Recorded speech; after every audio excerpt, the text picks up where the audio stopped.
There's so many films out there. And if people are not valuing films, specifically independent films that don't have to adhere to major investors and corporate spreadsheets and algorithms and all this stuff, when you can go and support that independent film and go and see something that comes from the heart, that has that true creativity, it's just so special. This is A Joyful Rebellion, the podcast that explores that moment you realize the life and success you worked so hard to create didn't come with all the fulfillment you thought it would.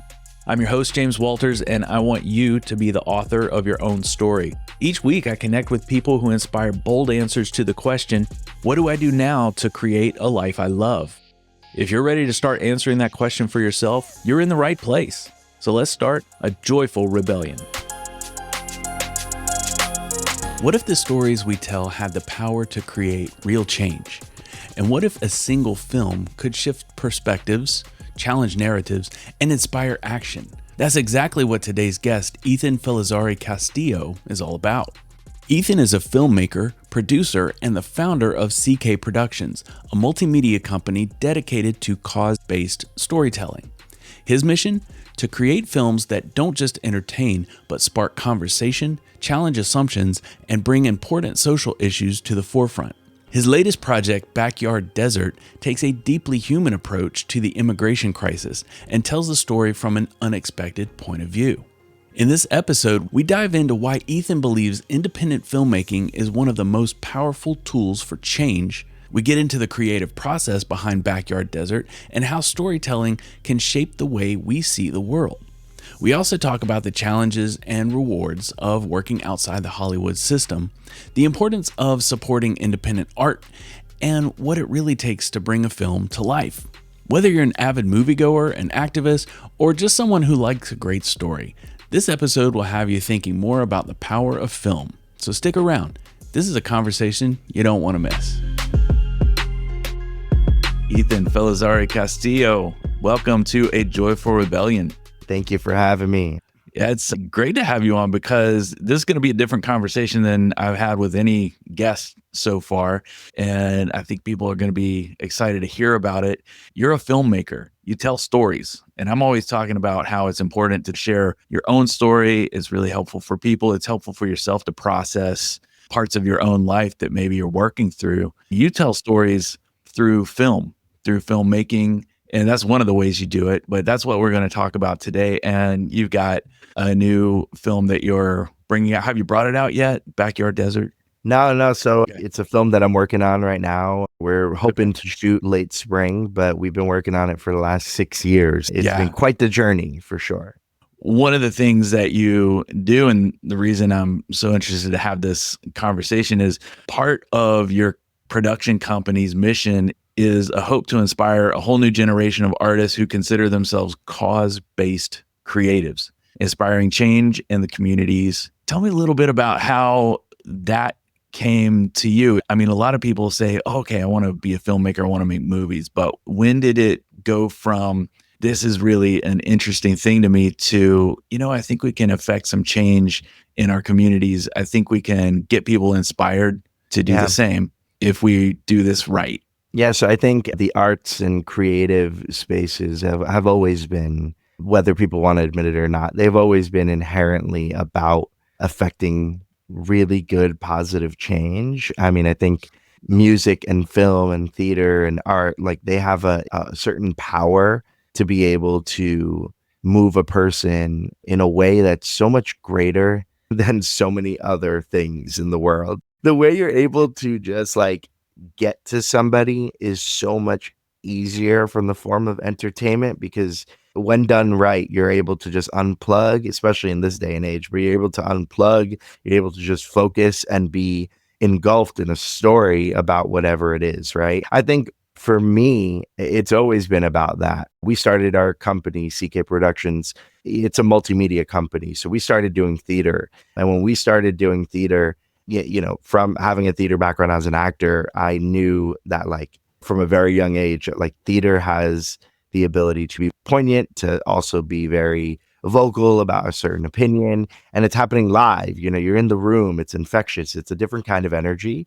And, as we started producing more and more theater, we got into film, and our very first film that was actually finished and screened and went to festivals was a short film called La Sangre en Nuestras Venas, which means the blood in our veins. It is a family drama about an immigrant mother who is undocumented, who comes to this country, who's been in this country and is dying of cancer. The movie is a very simple family story taking place in Queens, New York, and it just shows a perspective and point of view that I think a lot of people had not seen before. I had known it, being from Salvadoran descent and seeing people who I knew in my life who maybe were either undocumented or had fears of going to the doctor or whatever it was. I've seen those hardships and be scared of how to navigate it, which is what the film covered. I watched as we played in festivals as people were so moved by the film. And what I realized is they weren't just moved because there was great acting performances or it was good writing. They were moved because the story let them think about things in a way that was so different. I was so honored to produce that movie. And the director, Mateo, he has such a way with words and to be able to get people to really buy into his vision and the world that he's building. And I don't know, I think from that first film all the way until the films I'm working on now, it's always been about how can we show something that I think is important, whether it's a project that I'm writing and directing or is a project I'm just producing. I mean, I'll be honest with you, we're now 11 and a half years in with our company. I've been working at the same job since I was 16 years old, and it's a blessing. But also, in that time, I've gotten so many scripts emailed to me or shopped to me about producing or hopping on board. And I'll tell you, the ones that I actually gravitate towards are the ones I feel like this has an impact on our world. And in a day and age where things are so oversaturated, it is so important that we use our voice as much as we can. And not every film is going to do that. Not every film wants to do that. That's fine. I find that I relate to those stories more, and I want to tell those stories that are going to invoke that change as best as we can in a film, in a 2-hour window or less. It sounds like that's definitely what you are trying to do with your latest film, Backyard Desert. And I mean, I watched the whole trailer, what you have produced so far, and man, it's what's going on in real time. Right? It's what's been going on for a while, but man, I won't give away like what's going on. I'll let you talk a little bit about it, but it is definitely about things you would see if you turned on the news. I don't watch the news, but I get enough news and social media feed, know kind of the pulse of what's going on in the country. And this is right there with it. Yeah, man. I mean, you bring up such a good point, though, even just with the news, like so many of us in this country have just felt so tired of watching mainstream media news and all this stuff. It's so hard when we see it on socials, when we're like in our culture now, like news and tragic stories and all, you can't even escape it at this point. And it's, sometimes you need that break from it, which is what I think movies do so effectively, right? Like movies allow you to see it from a different kind of perspective. And if a movie has some truth in it, if there was discovery, and if you can tell the filmmakers put in a lot of care, you have the ability to invoke honestly more awareness to a topic than something like the news could ever do, because it's not rooted necessarily in just trauma and tragedy, but instead there's something greater that you're trying to learn from it. So it's pretty interesting. But I mean, look, our film is incredibly timely. I mean, I'm so honored to be a part of this thing. It started off as a play back in 2018 was when we did the first iteration of the play. I was just a director. I was like a hired gun to come in and direct this show by this writer who was doing her first ever larger scale play. And I just kind of came in. I met the writer, Nancy. I was hired by a production company, did the play, and was so in love with it. And I was like, what's next? What are we doing after this? The production company was like, we're going to do our next show. We got to keep going and pay the bills. And Nancy was like, no one has really done anything with it. And I said, well, we will. And we're going to make sure it happens. And that's when I kind of took the reins a little bit. And Nancy and I together, we tried very hard to have it have more of a life in the theatrical space, but post-COVID just kind of went down the drain, and we shifted over to turning it into a film. But it's incredible to see how timely it was then in 2018, how timely it was, even when Nancy first started writing the very first iteration of it, which was in the early 2000s, and now Man. how timely it is still. And I was having this conversation with someone else recently about how migrants and just immigrants in general are viewed as like numbers, not as human beings. And what this film does so beautifully is that you're seeing it from a unique perspective, because you're not seeing it from this epic migrant story of traveling from this place to this place. And although that's a beautiful story, that's a story that's been told. Instead, this one is being told from the perspective of a Border Patrol agent who firmly Mm. believes in the system. And it hopefully allows the viewer into a unique perspective, because at the end of the day, policy and politics are not always considering the fact that we're a human race, and we share one planet, and we are human beings, and we're seeing numbers. 10,000 people came in, or 20,000 people being deported, or whatever it is. But these are numbers. We're not thinking of them as human beings. You see a couple Mhm. pictures and maybe you feel bad or whatever you feel, but all you know them is as numbers.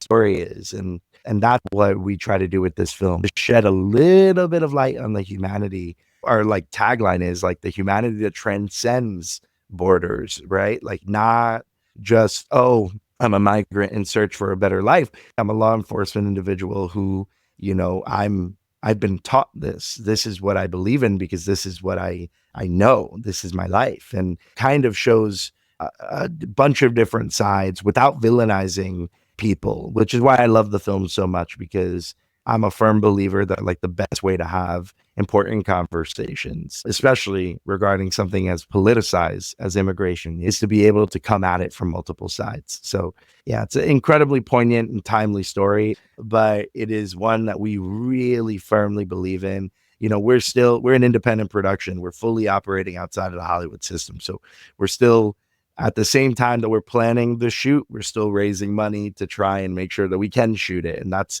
kind of the nature of most independent productions. We have a great concept teaser out. The concept teaser features footage that will be used in the film, really great footage that we captured back in July. But we kind of had to break up the shoot in like little bits in July and some in spring. And then we'll see if we shoot some throughout the summer. And it's kind of the nature of independent filmmaking. So it's been a journey and a half for sure with this project. But the cool part is that we're building it with the community. It's a global story.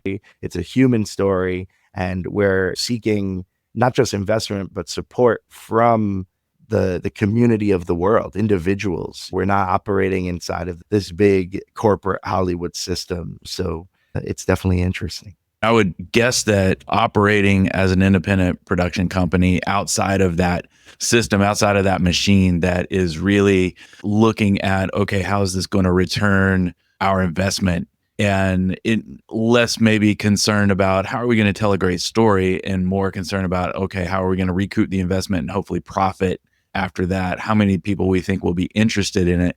You guys are looking at telling the story, hopefully affecting some change. And I want to talk about the creative piece of that, because I'm sitting here thinking, okay, how do you take a story that's important, a story that's serious? And we've seen it done on the Hollywood level, on the Hollywood stages, in some things that are really kind of heavy, but maybe are just heavy. They're not trying to invoke any change.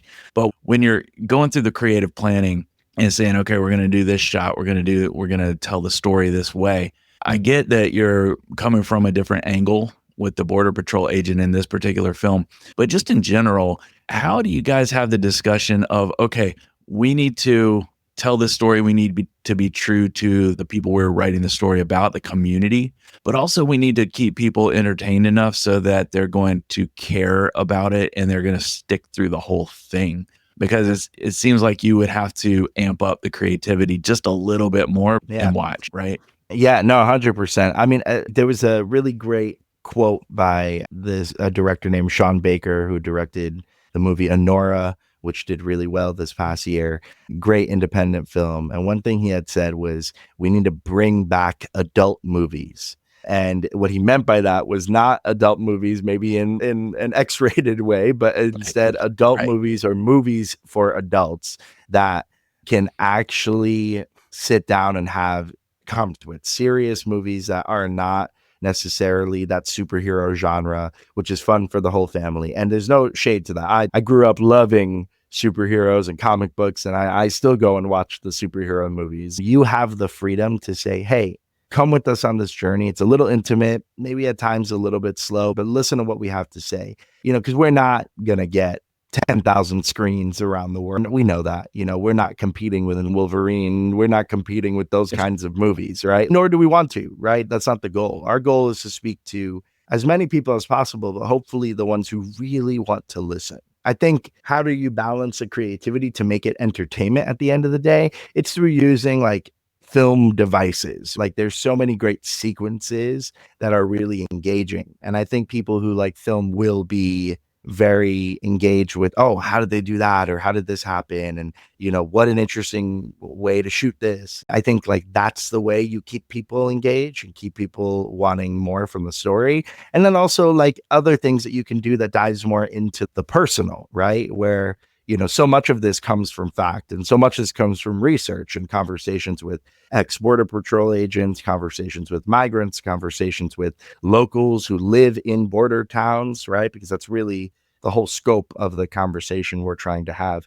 But also, there's a huge emotional side of this piece. And that's where I think the creativity kind of gets to come into play. How do you show that emotion? How do we show people that a human being has the power to be more nuanced than, just black or white, right? That's where I think the interest, and that's where you want to stay with it. But look, it takes so much. It takes a fantastic cinematographer. We have a great cinematographer named Luke Pengelly who's working on this project. He is unbelievable. It takes wonderful actors. We have great newcomer talent that's starring in this movie. We have really great veteran actors. We have Academy Award nom Eric Roberts in the project. We got some really good heavy hitters. We got some good newcomers, people who are very talented on screen. That's how they're going to sell the story too. So it's like, to really get people to dive into it, there's so many elements creatively, but it's special, man. You get a chance to do it with film in a way that is so much more deeply personal.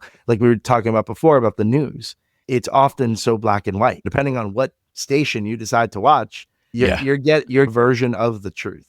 Where a movie, it's usually based in emotion and based from a perspective rather than based on just black or white. And especially in a movie like ours, we aim to do that with such intent. Like, we really are trying to be very careful with how we portray every aspect of this film, so we can not only be respectful to the truth, but also be honest about the emotional side and aspect of this whole situation.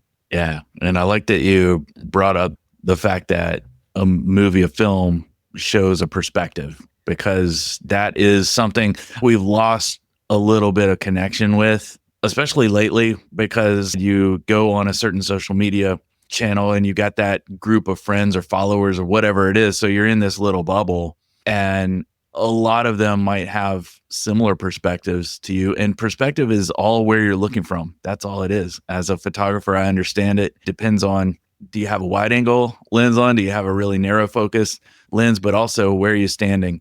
And I have so many times when people, if I'm photographing a person, they're like, oh, I need to adjust, or I don't have shoes on, or whatever it is. And I'm like, look, I can't see your feet. Don't worry about it. And they're like, oh, and they can see their feet. They look down, they're like, oh, I don't have the right shoes on. And I like, through my camera, doesn't matter, doesn't exist. You don't even have feet according to this camera. And because someone floats a perspective, it doesn't mean they're right and you're wrong. That's the power a film can have. No one's telling you how to feel about it. No one's telling you how to believe. You take what you see, you take what you hear, and then you kind of synthesize it into what it means to you, which is cool. It's a device that you get to utilize to tell an impactful story. And filmmaking, just like photography, like what you do, you get to tell a story in such an interesting way. It's just so vital to the world. I'm sad to see how oversaturated the market has become, and also how we don't value our filmmakers, and specifically our independent filmmakers, as much as I think society should. Not saying anyone should be put on a pedestal because you made a movie. There are people doing much harder jobs out there, but there's conversations that we can have because art is so vital in a time we're living in now, where our world is constantly seeking truth and seeking some new, fresh perspective. I mean, we are independent filmmakers to put them a little bit on a pedestal, say, hey, watch these movies, because these movies are going to be the things that deeply affect you. Movies that were independent back in the day because these small studios. And I mean, you think of some movies back in the day that real change in people, that change the way their brains is literally wired. There's so many films out there that were able to do that for so many people. And if people are not valuing films, specifically independent films that don't have to adhere to major investors and corporate specifics and all these spreadsheets and algorithms and all this stuff, when you can go and support that independent film and go and see something that comes from the heart, that has that true creativity, it's just so special. So it's like, doesn't matter the room I'm in. I always tell people, go seek independent art, because there are people in your local community who are making it, music to film to theater to painters, anything. But go seek that independent art, because that is the most truthful art to the moment. Unfortunately, the new Captain America movie, doesn't matter how good it is, it's not of the moment. It's of a spreadsheet. It's of a algorithm. It's of a focus group. It can be so entertaining. It can be a great way to unplug, and, no shade to it at all. I'm excited to see it, but it has to be that moment where we say we need to watch and pay attention to the artists who are making art for right now, that are teaching us about something. I get a little preachy about it. When you're passionate about something, that is important to have focus and have that appreciation for it. And if you're in it, as far as you are in it, you have a much greater appreciation for the craft. That's something, a film is made, we all see the result of the film, but you never really see, unless you're looking at some YouTube or you're looking at something that might take you behind the scenes. And even when you see behind the scenes stuff, it's really just the glossy parts of those long ass days of the hurry up and wait. I was on some film sets when I was kind of a little kid, like from age 10 to probably about 14, 15. And that's the worst time in your life to be on a film set, hurry up and wait. Like, it takes 3 hours to get a shot set up, and then you're doing it for like 15 seconds. Okay, we're going to set up for another 30 minutes based on that take. And that's what I learned. Like, filmmaking it's just a lot of setup and then a little bit of shooting, and it's a whole lot of hard work. And then at the end of that, people get to look at the results of it and be like, oh, that was cool. And I relate it to, I had this conversation back in October of last year with a lady. She had written a book, and she had written this book, and I was on the Kickstarter for the book, and I was excited to get this book, and it came in the mail, and I sat down and I read the book in like 3 hours. I kind of felt bad about telling her that. I was like, okay, first of all, you got to know I did this because like I was excited to read this book. Yeah, I was excited to hear what you had to say. And also, I hate to let you know that those couple of years of work that you put into writing this book was consumed by me in just a couple of hours. Hey, I enjoyed it. So I can understand, all the hard work that goes in. And sometimes people say, yeah, that was kind of a cool movie. And you're like, oh, okay. But maybe it planted a seed in them. So I'm curious, is there a person when you're creating a film, when you're talking to everyone else involved, because there's a big village involved in making a film happen. So when you guys as a production company are trying to pick a project or move forward with a project that you think might create some impact, is there a particular kind of person in that audience that you want to speak to? Are you trying to make it kind of personal and say, okay, if I could affect, not change the minds or, changing minds and hearts, but if you can say, hey, I just want to give this kind of person something to consider, to ponder, well, who would that be? You bring up so many good points. I'm going to say one thing about the behind the scenes aspect of it. Filmmaking is very gatekeepy. I don't know why. I've never understood why people have not wanted to let people into the process. To me, it becomes an even more interesting way to see a movie when you know or have an idea how this thing was made or the struggles it took to make it, whether it's before the movie, after the movie, whatever, but you have a new appreciation of the film. One thing we're doing with our movie with Backyard Desert is, and it's launching in February 2025, have a series that we're calling Road to the Desert. It's directed by an amazing director named Tyler Talon, and it's a entire behind the scenes documentary series about the making of our movie from when we started pre-production, like really heavily getting things ready, through the fundraising process, through it's going to get us into production, in post-production, throughout the festival circuit, as we're releasing. It's going to be on YouTube. It's going to be entirely free for people to watch. And I wanted to serve as, hey, this is how we made this thing from literally start to you on your couch watching this eventually one day on a streamer. And our goal is to release an episode every other week starting in the month of February and beyond. You know, we're hoping to just keep releasing this project and not really stopping until we feel like, okay, we've said what we've needed to say. Making short-ish videos that are 5 to 8 minutes long, focus on the making of what it takes to make a movie and not just the pretty stuff, right? When you had DVD back in the day, you used to get the features and it would tell you how they made the movie or whatever. It's amazing. It's so interesting. They're showing you the glitz and glamour of Hollywood. They're not showing you the people hunched over a computer, like crying because it is so hard to make the movie. And that's what we want to do, right? So, you know, wearing the writer, director, producer hat, oftentimes people think it's me and it's my movie and this, that, and the other. That's not the case. You know, it's like nothing without our actors. I'm nothing without all of our department heads and our crew. I'm nothing without the producers on the team. I can't do it on my own. If I could, then I would have done it. You know what I mean? It's not even feasible to imagine doing it on my own. That being said, I have conversations with our crew. We often talk about the audience. I don't know if other filmmakers do this. I haven't really had that conversation. I don't know if people care about what the audience has to say. I do. I really do care about the audience experience. When I make movies, I like to make movies that are very intimate, but meant to be watched in a theater, right? Like that's the type of films I like to gravitate towards, even if they're a short film or even if it's a music video. I like, well, if I were to put this on in a movie theater, would this be interesting to people in a room, in a collective room, of a bunch of people together experiencing it? So when I'm thinking of the person, I'm not thinking of any one person. I really genuinely am thinking of a collective group of people. How are we going to experience this? Because I try to go to the movie theaters as often as possible.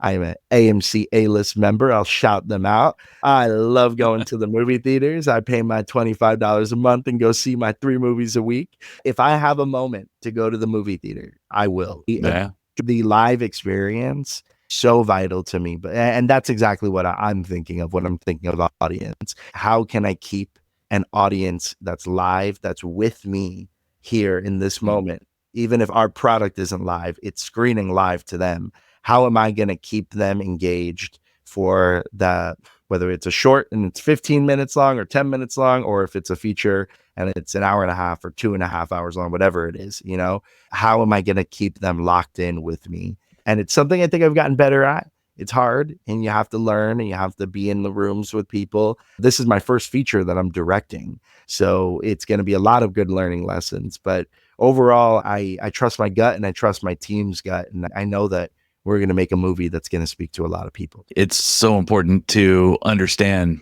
like who you're doing this for. Sometimes a director or a producer might be just trying to create something that they want to put their name on. They want to leave their mark with the world. And that's okay. Nothing wrong with that. If you are working in community with other people to create something for a community, that's altogether different. And it's not better. It's just different.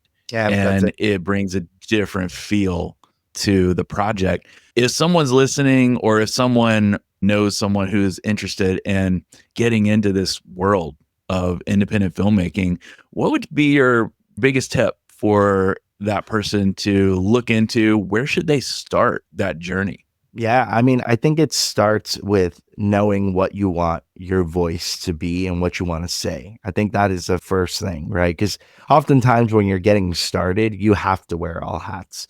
You have to be prepared to wear all hats. You're not just able to be like, I'm a director now. And then same thing with being a producer, right? It's very hard. I got very lucky that the opportunity came to me of a script that was so beautiful that I got a chance to produce. And sometimes that happens. I didn't go to film school. I learned everything I know about filmmaking and the arts through doing it. And I think the best advice I can give to someone is try and get on set. If you're trying to get into film, be on a set, learn how it moves. If you want to be a director specifically, learn what it's like to speak to human beings. Because at the end of the day, a director is not there just say, do this, do this, do this, be this to the actor, be this, be angry, be sad. The director has to find a way to convey their vision in words to a team of people in a way that's going to be respectful and in a way that's going to be able to be received. And then a director has to find a way to grab all of that and that vision and be able to speak to an audience. So I think once you know how to confidently speak and your voice speak to people properly and feel confident in what you have to say, then I think you can become a director. Because I have also worked with directors who, artists, they can be very, we could be very eccentric people. We could be out there. And I think there are some directors who are like that. And there are some directors who are a little more timid, maybe. At the end of the day, the mark of a good director and someone who could really stand the test of time in this industry are people who know how to be good people, because that's really it's a people-based industry, from the crew members and your cast to your audience. It's always the common factor about every film is that there are people watching it and people making it. So yeah, that's my biggest advice. But also read up on stuff, watch a lot of movies. I mean, there's so many good movies coming out. I think a lot of people get caught up on saying, I got to catch up on all the classics because then I'll be a great filmmaker. That's amazing. Catch up on all the classics. There's a lot of great lessons to be learned. That's not every lesson to be learned. I think there's a modern voice now. There's a modern way of doing things. There's new tech out there. It's important to watch new movies. I tell new filmmakers all the time, don't go watch the classics yet. Go watch new movies first and then go watch the classics and have your mind blown that this movie that you love so much that's brand new took a piece from this movie. Just new like, because older films, while they're gorgeous and they're important and there's so many great stories out there, they are a moment in time and they reflect that time period. Sometimes they're able to go through and break through every time period and be sort of that timeless piece. But it's so important to immerse yourself in the art of people, and we don't do that enough as creatives. So yeah, well, that's good advice. Well, Ethan, thank you so much for this conversation. What's the best way for someone to connect with your current projects, your past projects? The best way to keep up with Backyard Desert is definitely on social media, specifically Instagram and Threads, and TikTok are where we're most active as of now. I have Facebook as well, but it's all under Backyard Desert. That's it. Just at Backyard Desert. All one word, no spaces, no caps, no nothing special, just Backyard Desert. You can follow our production company, CK Productions NY and CK Films NY, on every platform as well. We have projects that we're constantly working on and things that we're really passionate about. We have even more projects outside of Backyard Desert that we're so excited to continuously promote. We have a brand new short film that just came out called Cosquillas. Really, you should go check it out. It's online. It's free. Part of our mission. It's so important for us, as a company. We really value accessibility to art as well. We wrestle sometimes with, should we go through a traditional distributor and ask our audience to pay for a subscription service or pay us for this? Or should we try and get some things out there for free for people to be able to watch and enjoy whenever they want, watch as many times as they want? So oftentimes a lot of our art and a lot of our shorts end up on our YouTube channel and our Vimeo channel. That's CK Productions NY on YouTube and CK Films NY on Vimeo. But yeah, keep up with us. Check us out and contact me. DM me personally on Instagram, Ethan Felizzari. Find me online. I love to talk to people. I love to stay engaged. And like I said, we need support for Backyard Desert still. We're probably still going to need support even after we shoot the movie. So follow. You can find out how to get involved there on our socials. That sounds great. I'll have all of that in the show notes so people can easily link. And Ethan, thank you so much for being here. This was a great conversation about story, about filmmaking, and appreciate you being here for it. I had a wonderful time. Thank you so much for having me. Thanks so much for joining me today. And if you have an extra minute, I have a favor to ask. Some of you listen to this show on Apple Podcasts, and a lot of you I talk to are on Spotify or Amazon. I'd love it if you would take just a second to leave a rating or a review. It lets the platforms know that listeners are getting value from the show and suggest it to others who are interested in similar content. And as always, if you have a topic you'd like me to cover, a guest suggestion, or just general feedback, I'd love to hear about that too. Connect with me on Facebook, Instagram, or at ajoyfulrebellion.com.